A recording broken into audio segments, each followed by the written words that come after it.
So I'm here to talk specifically about working together to conserve caribou in the oil sands region specifically. That's where my company operates, in the oil sands region. Until about 2 years ago, we used to be active pretty much all across Western Canada, but we've changed our scope of business, and now we're just an oil sands company, so in Canada anyway.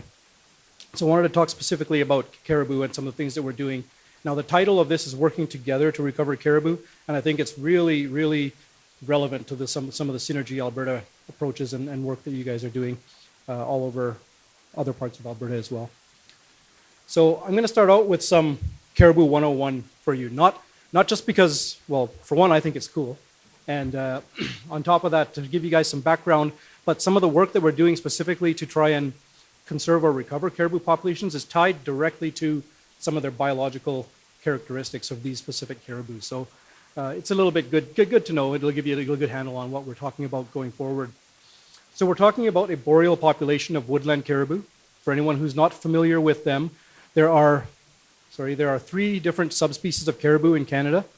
Way up in the Arctic Islands, we have these Peary caribou. They're tiny. They're actually very cute. They actually grow to about that tall. They're very just up on the Arctic Islands. The other subspecies is barren ground caribou, which are the large herds of millions of animals roaming across the tundra. And when most people hear the word caribou, this is the animal that they think about. There's also a woodland caribou. I'll give you 3 guesses of what kind of habitats they live in. Woodlands, clear across Canada, from Newfoundland to the Yukon. And you can imagine there's lots of different kinds of woodlands across the country. So these woodland caribou are further divided into 3 different populations. There's boreal woodland caribou, there's southern mountain caribou, which occur basically in the on the west coast of the west slopes of the mountains in BC, really high snow-load environments, and northern mountain caribou. So these are 3 different populations of boreal caribou. So when we say caribou right now, we're talking about the boreal population of woodland caribou. Like I said, Canada-wide distribution. Across Canada, there's 51 ranges, boreal caribou ranges. 12 of those occur in Alberta, and 5 of them specifically in the oil sands region. These are those 5 in the oil sands region.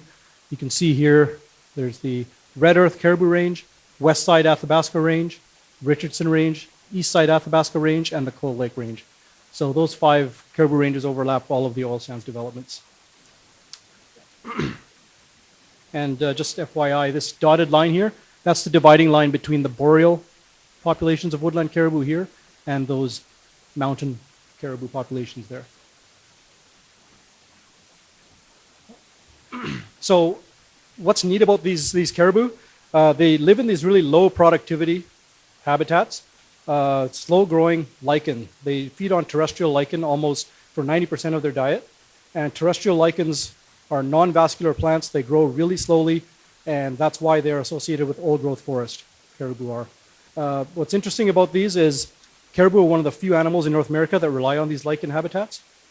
Really nothing else lives there. They're low productivity. In lichens, there's not a lot of shrub, not a lot of green stuff, just these crunchy, yucky lichens. And caribou love them. Muskox do too, but they're the only species in Canada that actually do rely on these lichens. So as a result of that, they're in an area, they inhabit an area that is low productivity, not a lot of other animals there.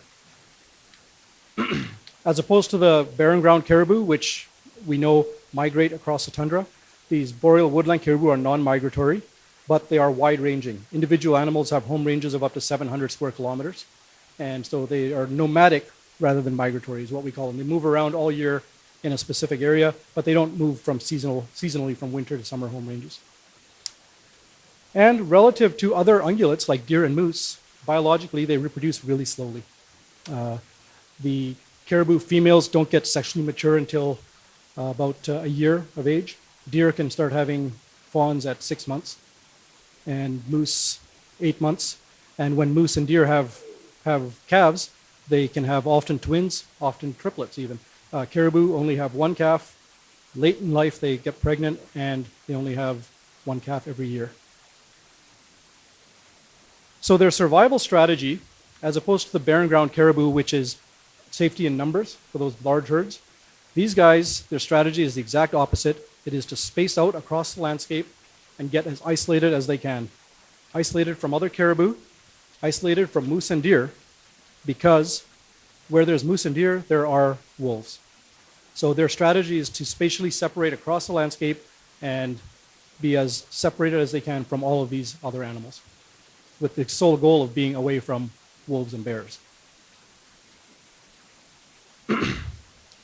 So why are they declining? Well, for one, we know that they are declining. I work for an oil and gas company, and I can't go around and saying, well, you know, it's just a fallacy that they're declining. They are declining. They're declining very fast, especially in Western Canada. Some populations are declining by 70% in the last 10 years. So why is that? Well, we know habitat loss is actually not a limiting factor for caribou. There's lots of habitat for caribou out there. It looks like this. They don't really avoid human disturbance that much. It's not a driver for their decline. There are some links, which I'll talk about later, but it's not one of the big drivers causing their decline. Human-caused mortality is not a factor. There's no hunting season on caribou anymore, and Aboriginal communities who used to hunt caribou for subsistence purposes, most of them voluntarily have stopped hunting them because of their decline. So what is it? It's predation. Predation by wolves is the primary cause of mortality and the proximate cause of decline for caribou. We talk about ultimate and approximate causation in biology, where you have an end result, which is caused by a direct proximate link, and then there's ultimate causes that feed into it as well. How do you change this? You do action, right? You implement actions right there, and that should stop everything. Well, it would if you didn't have that ultimate cause at the back end, right? So what you have is this constant loop going on, and if you just act right there, then you'll be constantly doing this over and over and over again until you do this. You got to do something back there and affect the ultimate cause. When Toyota started operating in North America, the CEO of Toyota, and I can't remember his name and I won't even try to pronounce it anyway, he implemented the 5 whys. When something goes wrong, you ask why 5 times. Go back 5 levels, always to ask why. Why did it happen? Why did that happen? For caribou, if our end result is caribou decline, the proximate cause is increased predation, mostly by wolves. But caribou have evolved with wolves on the landscape for tens of thousands of years. We know this. So why all of a sudden is this predation causing an issue? It's because the ultimate cause is that landscape level change. The landscape is just changing too much. I'm going to talk about that a little bit. Oh, sorry, I'm going to go back. So this is a very linear, simple equation, and it would be great for caribou if it worked this way, in a very linear way, but it doesn't. This is the caribou causation diagram, and I'm not usually a fan of putting up slides that say, I know you can't read this at the back, but whatever. It's just for impact purposes, because that's what we're trying to affect there, is that expected caribou population, and for us to do something about that, we have to affect every single arrow on that diagram. And pretty much everything on the left-hand side is habitat-based, is predator-based, population-based, and everything on the right-hand side is habitat-based. But if you ignore even one of those arrows, then it negates everything that you're doing on the other arrows. So the essential issue is that we've got landscape alteration that's changing the food webs in caribou range, right? We've got things like you see on these pictures here, forestry activity and oil and gas, but also natural things like forest fires. In the southern parts of the range, caribou range, you've got agricultural expansion going on. All of these things create young green forest. Young green lush vegetation. Remember, that's not what caribou like. That lush green vegetation gives rise to lots and lots of deer and moose. And lots of deer and moose means lots and lots of wolves. Wolves are, all of a sudden, we are seeing wolf packs that are really huge, big numbers of wolves, and litters. The females are having bigger litters now. It's all because of being buoyed up by a really strong prey population. You'll notice there's no caribou anywhere in that picture. And that's the reason for that is because wolves use these linear features created by the energy sector and other sectors, but mostly seismic lines, trails, and roads, to increase the level of movement into caribou range and around within caribou range. So the end result of all of that stuff together is we have caribou populations going down. Nowhere in caribou range are caribou the primary prey of wolves. They're never the primary prey of wolves. Wolves are always held up by moose, deer. In the foothills, it's elk as well. Bison up in northern Alberta. These are the animals that buoy up predator populations. And caribou are just an unfortunate bystander in the whole thing. And the more wolves there are on the landscape, the more they can move around, the more they run into caribou. And caribou can't sustain that level of overlap with predators. It's that simple. So, as a result, from a legal status perspective, caribou are threatened federally under the Species at Risk Act, and provincially in Alberta, BC, as well as some other, and when I say caribou, I'm talking about boreal populations, of course, of woodland caribou. The Environment Canada released a federal recovery strategy in 2012. I won't get into the details, but those are some of the primary elements of that recovery strategy. It is very science-based, and they provide population distribution objectives across the nation for boreal caribou. They identify critical habitat for caribou as 65% undisturbed caribou habitat within each range. And they've done a herd range risk assessment for all the ranges in Canada. And as with any recovery strategy by the feds, there's a requirement for range plans and action plans in 3 to 5 years. If you do the math, from 2012 when it was released, they are all due in 2017 at the latest. And Alberta is working on them now. You may have heard a lot in the news about the West Central Range Plan, the Little Smoky Caribou Range Plan in West Central Alberta. That's the first one the Alberta government undertook, and I believe it's in front of Cabinet now for review. So they're moving into, starting in January of 2016, they'll be moving into Northeast Alberta doing the caribou ranges in the oil sands. So just a quick point of note on the 65% undisturbed habitat in each range. The flip side of that, of course, is a 35% disturbance threshold. Currently, none of the Alberta or BC boreal caribou ranges are even close to that number. Not even close. The target is 65%, and there's the numbers for those caribou ranges in the oil sands region of Alberta, anywhere from 15 to 38% undisturbed. So the target is 65% undisturbed for each of those. And this is the risk assessment that the feds did, Environment Canada did for the recovery strategy. Red is bad. Those are the Alberta caribou ranges, Alberta and Northeast BC boreal caribou ranges. Red means that they are very unlikely to be self-sustaining.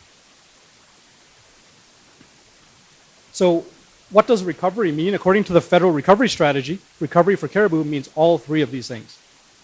65% undisturbed habitat in each range, 100 to 150 animals per range, and naturally self-sustaining population. So all three of those things are required for recovery. Currently, we're not there for any of those categories, for any of those criteria for any of the herds. But on a working landscape, going forward, it may not actually be possible to achieve 65% undisturbed on a working landscape, a landscape that actually has forestry and energy development on it. Going forward, in the short term anyway, it may not be possible to achieve that 65% undisturbed habitat. But the energy sector is talking very closely with scientists and doing our own research as well to say that, well, maybe, what if we can't do that, but we can reach those other two? What if we can actually have sustaining populations while still having energy sector development and not quite getting to 65% undisturbed? For us, we know that means population recovery needs for caribou. We have to maintain winter forage and cover. This is that terrestrial lichen habitat that I just talked about that they are relying on.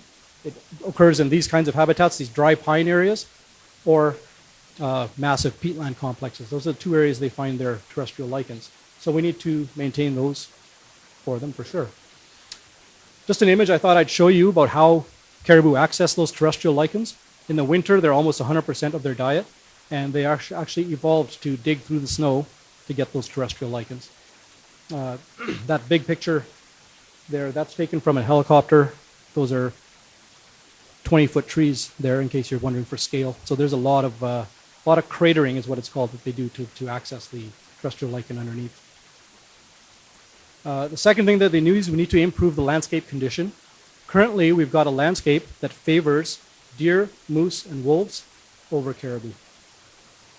Plain and simple. So we need a landscape that gives them more spatial security, less mobility by predators, all those things. Less fresh early cereal vegetation. In the short term, we need to reduce losses to predators.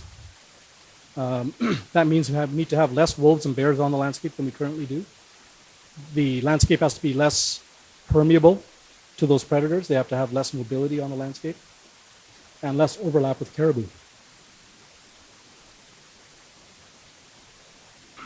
Most predation on caribou is on calves less than 6 weeks old. So we know this.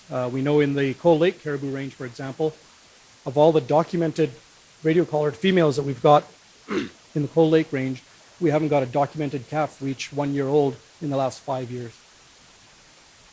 And we know they're having calves. The cows are getting pregnant every year. We know this.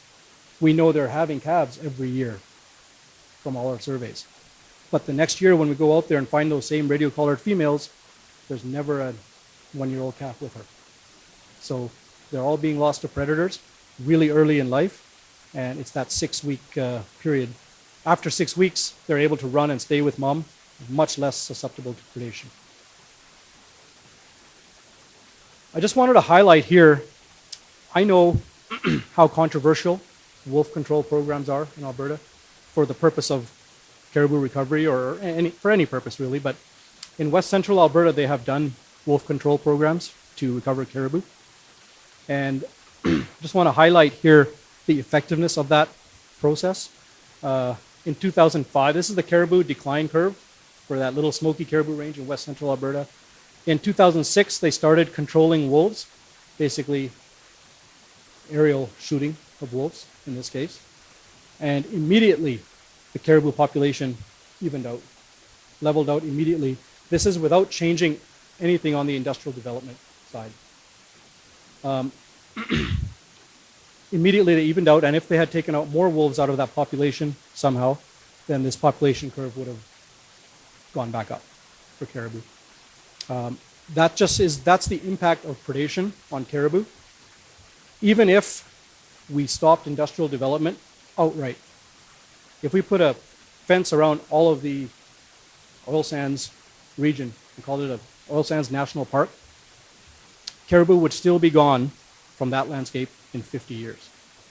And it's because of this predation by wolves. So even though we're doing habitat restoration, and I'm going to talk a little bit about that habitat restoration piece, it's a foundation for caribou recovery, of course. It's the biggest piece of the puzzle. But if we do that, and only that, in 80 years, we'll have lots of great caribou habitat, and we'll have no caribou to use it, because they'll be gone because of the level of predation that they're currently experiencing. So that last piece is increasing calf survival. The last solution piece to the puzzle is increasing calf survival and recruitment. We need more calves out there and more calves surviving past 1 year. So from the energy sector's perspective, it's a high priority for our sector. There's stakeholder issues around it. There's potential risk to the business. There's potential for federal intervention in the recovery process through the Species at Risk Act. There's all kinds of reasons that it's a high priority for the energy sector. We do believe that caribou and oil sands development can coexist on the landscape. Certainly not under status quo, business as usual, but with some of the things that I'm going to talk about here, we do think that they can coexist. We know that some factors contributing to caribou decline are actually out of our sector's control. And by that, I'm talking about some of the immediate weather phenomena, for example, that we're seeing right now. We're seeing all these warmer winters. I'm not here to argue about whether how the energy sector can be implicated in sort of broad-scale climate change. But certainly we're seeing warmer winters with deer populations that are used to, deer populations normally do this, right? Every 5 years there's a big crash in deer populations. We haven't had a big crash in deer populations in 30 years now, because every year is a warm winter, and then we're having agricultural expansion coming up north a little bit. The winter severity index is moving north. Everything is moving north, and all of a sudden we're seeing white-tailed deer in areas where we've never seen them before, and way, way, way more of them. So the solutions need to be complex. So I'm trying to get across to you that the causes of decline are complex. Well, so do the solutions need to be complex and multifaceted. The word "or" does not exist when it comes to caribou recovery. It's always this, and this, and this, and this, all at the same time that we have to do.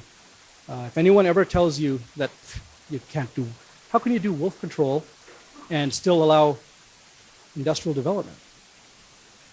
That's not the right perspective to take when it comes to caribou conservation. You need to control habitat, you need to recover habitat, you need to protect habitat, you need to reduce predation by wolves. However you do that, the most efficient, cheap way to do it is lethal control of wolves, but there's probably other ways to do it as well. Scale is critical. I just talked about the time scale. We need to act on the long term and on the short term, but also spatially. We need to do things at the caribou range scale. We know that solutions are shared between all stakeholders, and ownership of individual levers varies. The Alberta government is responsible for the wildlife management lever, for example. The energy sector owns some of these levers, specifically habitat restoration, but we can be involved in others. And we know that we need to be invested in solutions. So I'm just going to show you real quickly about some of our levers and actions that we are actually, we've pooled some of our solutions into these two big buckets, one on the habitat management side and one on the population management side. So on the habitat management side, we are doing things like managing our footprint, reducing trafficability for predators, those kinds of things. And on the population management side, we're actually looking at tools that range from captive breeding to exclosure fencing to translocating caribou. And we're working through CAPP on the policy and regulation side, and through COSIA, which is the Canada Oilsands Innovation Alliance, on a lot of the science and technology side of things. So I'm going to run out of time, so I'm going to cruise through some of this stuff really fast. Habitat restoration, we know, is the foundational piece for caribou. Supports all of our other tools and levers that we're doing, right? We're talking about restoring that functional landscape for caribou through those things. And our focus is on large areas of habitat to restore and accelerate action on those areas, not a single line here and there. We know we need to coordinate among operators and across industries to do that. I just show this Cold Lake Caribou Range. That's our Devon jackfish property. We can't do much at that lease level to affect caribou in that range. We just can't. Even if we add our other property, which is Pike, just south of that, even that is still a small component of that caribou range.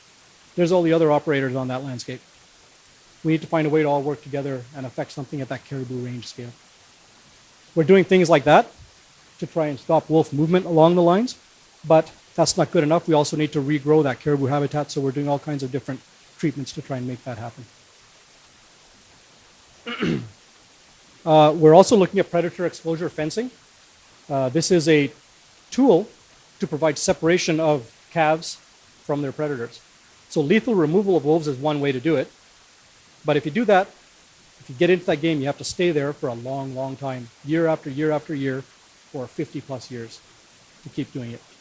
We're thinking this might be a tool that would allow calves to survive without doing that lethal predator control. So we're testing, we're talking about two different types of fences, small scale maternity penning and these larger predator exposure fences, which are hundreds of square kilometers in size. And we're doing the site scale trials on fence design.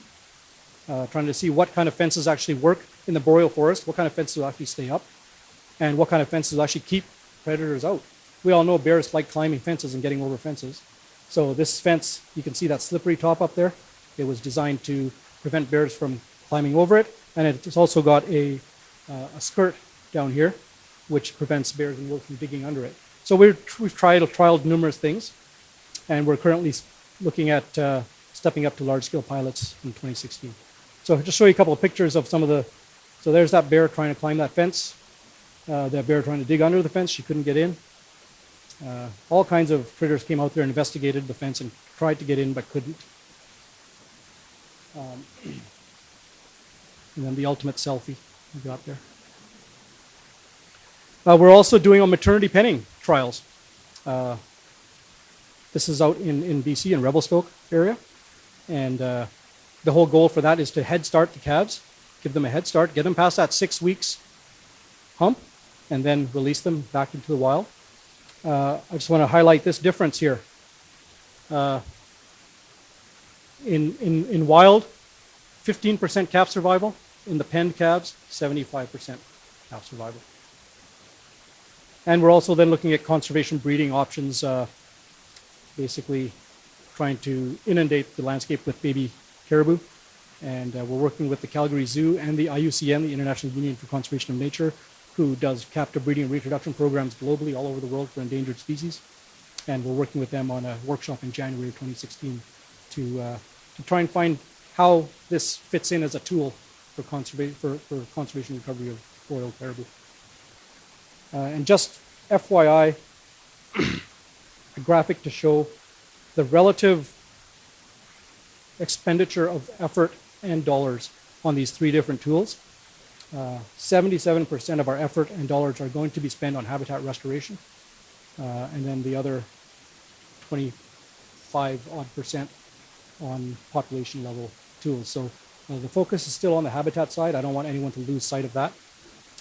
But we think that we can, with a small expenditure, have some really positive impacts on the population side as well for caribou that will help recover those populations. So just going forward for us, we are implementing these large landscape level habitat restoration pieces, working on proving up the science on population augmentation.